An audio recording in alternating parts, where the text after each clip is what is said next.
ஆனாலும் ஒரு ட்ரூத் ஒன்று சொல்லட்டுமா, யார் ஃபேமிலியை பற்றி நிறைய வெளியே பேசுவான்னு?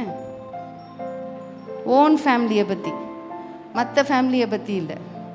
கிறிஸ்தவ குடும்பங்களில் நம்ம பிள்ளைகளுக்கு என்ன சொல்லி வளர்க்குறோமோ, நீங்கள் ஜோம் பண்ணி பைபிள் வாசித்தீங்கன்னா உங்கள் பிள்ளைங்க ஜோம் பண்ணி பைபிள் வாசிப்பாங்க.